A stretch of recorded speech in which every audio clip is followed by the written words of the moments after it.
आज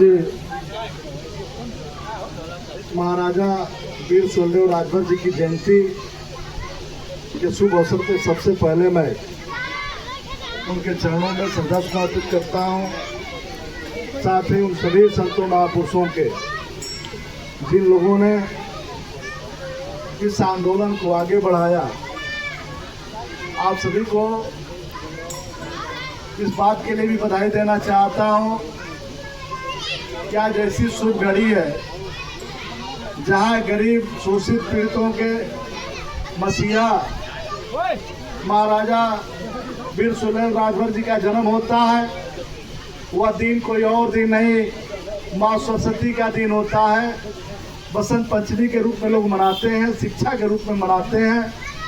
इसलिए माँ सरस्वती जी के इस शुभ जयंती पर भी आप सभी को बधाई देना चाहता हूँ। बधाई देना चाहता हूँ इस बात के लिए भी कि सबकी लड़ाई लड़ने वाले जो बिहार के धरती में पैदा हुए,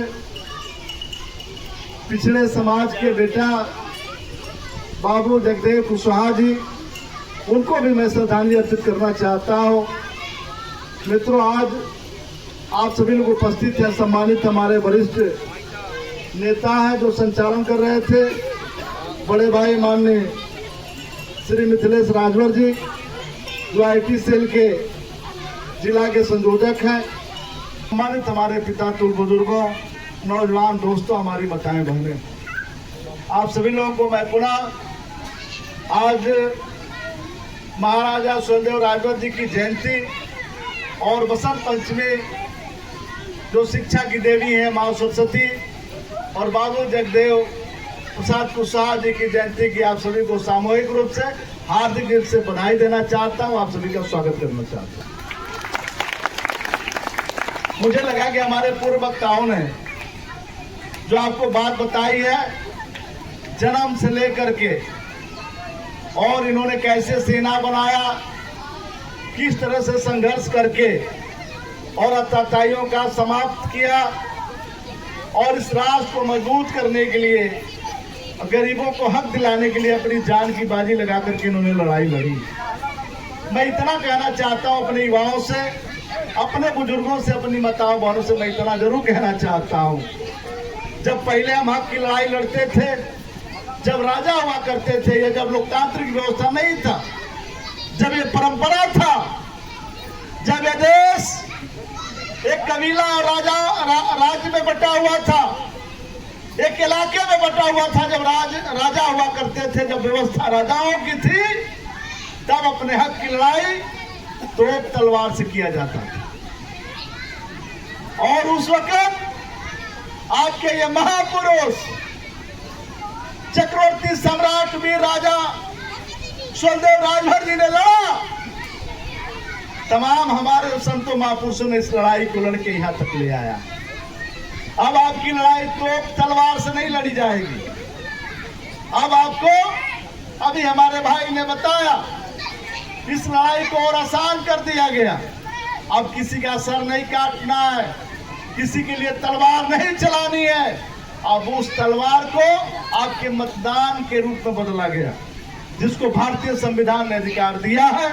और उस भारतीय संविधान को लिखने वाले बाबा साहब बी.आर. अम्बेडकर जी ने बड़े सरल तरीके से आपका अधिकार देने का काम किया। इसलिए मैं कहना चाहता हूँ इस आवाम से, अपने बुजुर्गों से, और जो युवा जो हमारे हैं, जो ये नौनिहाल है, यही इस देश को कल चलाएंगे। मैं तो शुक्रिया करना चाहता हूँ आदरणीय सुभाषपा के राष्ट्रीय अध्यक्ष माननीय ओम प्रकाश राजभर जी को, जिन्होंने पैदल हवाई चप्पल पहन करके गली गली घूम करके, लोग हंसने का काम करते हैं, कुछ लोग शिकायत करते हैं कि वही राजभर है जिसके पास कपड़े नहीं होते थे, पैर में जूते नहीं होते थे, आज हेलीकॉप्टर और गाड़ी से चल रहा है। विरोधी इस तरह का विरोध के रूप में कहने का काम करता है। फक्र होना चाहिए समाज को, जिस समाज के वो नेता है, वह समाज एक गरीब समाज है। उन झोपड़ी से निकल करके आपके सहयोग से और सुहेलदेव राजभर को एक क्षितिज पर लाने का काम किया। और आज ऐसा स्थिति है जो हमारे साथी ने बताया कि जो स्मारक बना है, जो ट्रेन चल रही है, जो यूनिवर्सिटी चल रही है उनके नाम पे। इसमें आप सबका योगदान तो है ही है, लेकिन इसको आगे बढ़ के लड़ने का काम किया ओम प्रकाश राजभर जी, इसलिए उनको मैं शुक्रिया करना चाहता हूं। मैं शुक्रिया करना चाहता हूं इस देश के यशस्वी प्रधानमंत्री आज नरेंद्र मोदी जी को, जिन्होंने ओम प्रकाश जी की आवाज को समझा और उस हक को दिलाने का काम किया।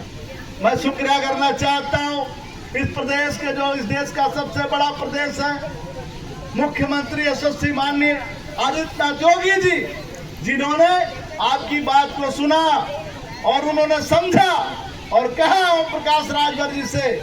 जो ओम प्रकाश राजभर जी पिछली बार उनके पास विभाग दूसरा था, पिछली बार पिछला कल्याण वगैरह विभाग था। उन्होंने कहा नहीं, अब पिछला कल्याण से काम नहीं चलेगा। अब ये जो समाज, जो गरीब समाज है, जो पिछड़ा है, जो दलित है, जो शोषित है, जो पीड़ित है, जिसको संकल्प लिया है इस देश का प्रधानमंत्री ने कि सबका घर होना चाहिए, सबके घर में खाना बनना चाहिए, उन्होंने कहा अब घर बनाने की पूरी जिम्मेदारी हम ओम प्रकाश राजभर जी को देते हैं। यह उत्तर प्रदेश का कैबिनेट देने का काम। अब हमारे प्रधान जी हैं, दो प्रधान हैं, हमारे दोनों प्रधानों को जाकर के मंत्री से मिल करके तय करना चाहिए कि हमारे गांव में एक भी झोपड़ी दिखाई नहीं देना चाहिए। यही मुख्यमंत्री जी चाह रहे हैं, यही प्रधानमंत्री जी चाह रहे हैं, वो ढूंढ रहे हैं।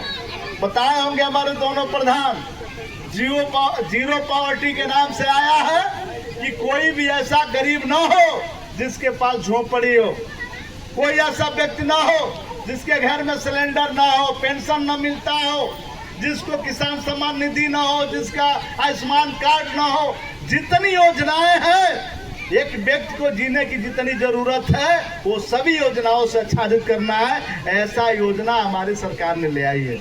और ये लड़ाई कहाँ से चली है? यहीं से चली। आज राजा सुखदेव राजभर जी ने जिस लड़ाई को आगे बढ़ाया, वह लड़ाई आज सरकार लड़ रही है, गरीबों के लिए काम कर रही है। इसलिए मैं अनुरोध करना चाहता हूं, यही राजभर समाज कल नहीं दिखता था, एक सिपाही के लिए तरसता था यह समाज कि हमारा थाना पे राजभर सिपाही होता। हम दरोगा के लिए तरसते थे। आपके राजपुर के एक पुरवा है, उसमें एक लड़का एसडीएम हुआ, सीना चौड़ा होता है, फक्र होता है कि आज यह राजभर समाज पढ़ करके अपने दम पे और हर विभाग में अपना झंडा फहरा रहा है। इसलिए मैं कहना चाहता हूं, अपनी जो छोटी हमारी बच्चियां, जो हमारी बहनें, जो हमारे भाई है, हमारे बुजुर्ग ने अपने भाषण में बताया कि बेटा बेटी सबको समान शिक्षा देने की जरूरत है। हम पढ़े भी और इसका ख्याल रखें कि हम मात्र इसलिए नहीं पढ़ रहे हैं कि हमको नौकरी करना है, मात्र इसलिए नहीं मुझे पढ़ना है कि मुझे सरकारी या प्राइवेट मजदूरी करना है।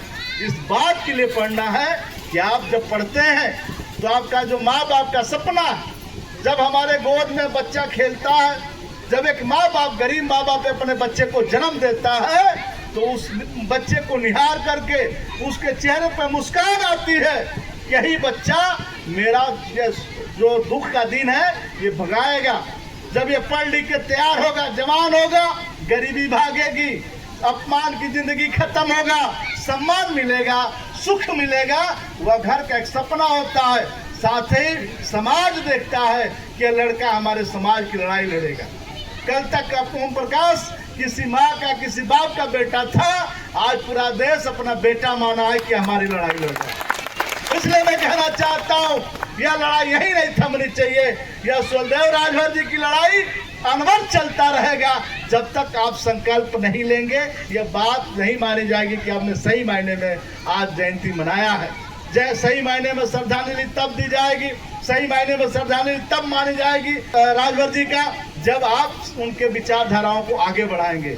और यही हमारी देवियां तो हैं जो सरस्वती के रूप में बैठी हैं, जो दुर्गा के रूप में बैठी हैं, जो लक्ष्मी के रूप में बैठी हैं। सब लोग कहते हैं हमारे इस देश में जितने देवता पैदा हुए वो सब मानते हैं यदि सबसे पूजनीय है तो हमारी माता है। हमारी इस देश की जगत जननी यही कही जाती है, यही हमारी पहली शिक्षिका है। हमारी माँ सबसे पहले अपने गोद में हमको शिक्षा देती है। इसलिए यही सरस्वती है, यही लक्ष्मी है और यही दुर्गा है। हम चाहेंगे अपने भाइयों से, अपने बुजुर्गों से कि अपने घर में यदि हम पूजा करते हैं तो अपनी माँ बहनों का पूरा पूरा सम्मान करना चाहिए, वो घर आगे बढ़ेगा।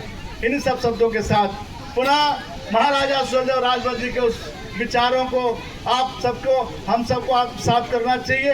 इसके संकल्प के साथ ही उनको श्रद्धांजलि अर्पित करते हुए माँ सरस्वती जी के चरणों में भी नमन बंदन करते हुए अपनी वाणी पे विराम देना चाहता हूँ। धन्यवाद। एक बार मैं चाहूंगा सब लोग खड़े हो जाएंगे और जो दूर है आगे आ जाए, वहीं पीछे वाले आगे आ जाए, वहीं रहे। पीछे वाले हमारी माँ बहनें जो उधर बैठी हैं, थोड़ा सा भी खड़े होकर इधर आ जाए, थोड़ा लग के आ जाए इधर, जो सब लोग उधर हैं। और यह जाना चाहिए, ये आपके जनपद बलिया में जब हमारे जितने नौजवान साथी हैं, जब ये सोशल मीडिया में डालेंगे कि रामपुर चंदेला के धरती पे इतना विशाल रूप से बड़े कम समय में महाराजा सुहेलदेव राजभर जी की जयंती मनाई गई है, तो लोगों में प्रेरणा जाएगा, लोग प्रेरित होंगे और उत्साहित होकर के हर गांव में अगली बार जहाँ बच गया मनाएंगे। तो दोनों हाथ, सभी लोग दोनों हाथ उठा करके और नारा को लगाएंगे, महाराजा सुहेलदेव राजभर अमर रहे, महाराजा सुहेलदेव